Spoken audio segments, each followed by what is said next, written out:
This diesel engine has more than enough muscle to power an 80,000-pound fully loaded big rig. But it's got nothing on the Bronco that powers this vessel. It's thousands of times larger than a car engine, more powerful than 200 semis, and able to harness the power of nearly 100,000 horses. It's K98MC, and it is one mammoth marine diesel engine. MAN B&W K98MC marine diesel engine. Cylinders up to 14. Maximum dry weight 2,446 tons. Maximum power 108,688 horsepower. Maximum fuel consumption 328 tons per day. The massive K98MC is among the biggest diesel engines in the world. Each customizable engine takes 6 months to build, assemble, and test. Because of its tremendous weight, it has to be disassembled into 6 or 7 pieces and transported to the ship to be built up again. The K98MC engine is the brute force behind the Lionsgate Bridge container ship. Lionsgate is a post-Panamax vessel. In other words, she cannot go through the Panama Canal. She's too big for that. She is 940 feet long and 131 feet wide, which is pretty big, I would say. She can carry about 5,600 20-foot containers, which corresponds to about 60,000 tons of cargo. And if you look at the weight of the ship, with its fuel and its cargo, you're carrying something around about 95,000 tons. The engine on board the Lionsgate Bridge is an 11-cylinder model of the K98MC. At nearly 2,000 tons, it's about 10% of the ship's weight. The engine spans 65 feet, and you can only see the very top of the 40-foot workhorse from the highest floor of the engine room.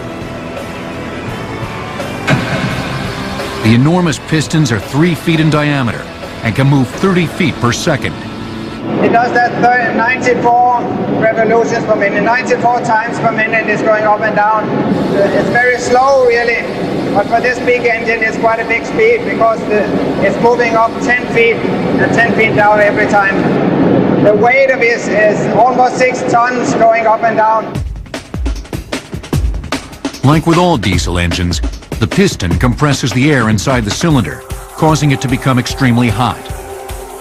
Fuel is injected, it ignites, and the explosion forces the piston back down. The exhaust valves open, and the air intake ports uncover, allowing fresh pressurized air to enter the cylinder. This air is then compressed, and the cycle repeats. The movement of the piston originates with a crankshaft found inside the roomy engine. When there's a problem, engineers are sometimes required to step inside. We're now inside the big engine.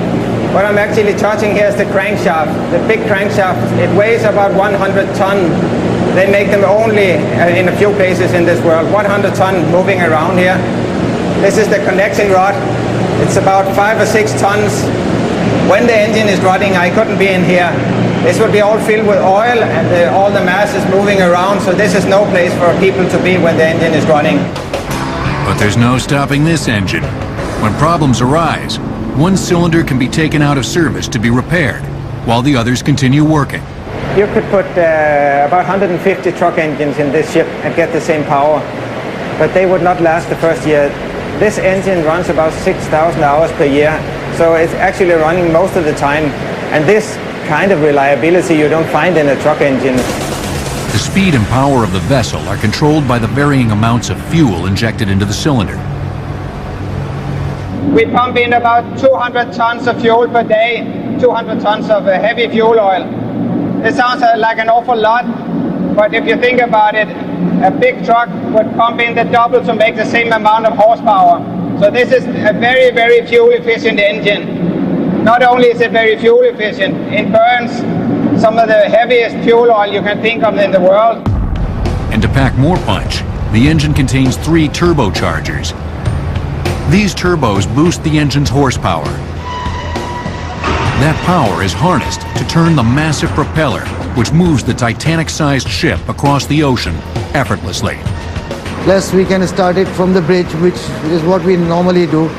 We can start it from control room. And there is a local mechanical system also where we bypass all the computers in case all the computers crash. We can just start it mechanically and it will go. Once the engines are turned on, the ship is raring to go. You know, it's like having horses underneath you. You just kick them up and they start moving ahead.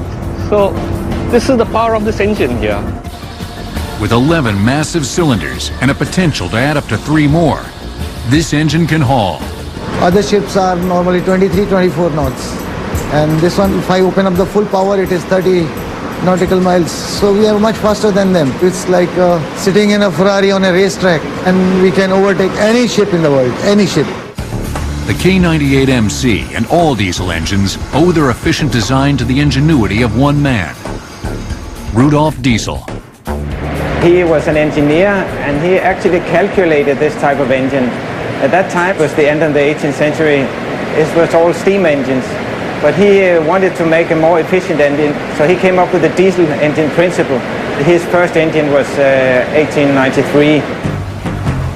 And today, with larger ships entering the sea, mammoth marine diesel engines like the K98MC will be proliferating. The ships are going to be longer, they're going to be wider, but the marvel of it is that these same engines are going to power her across.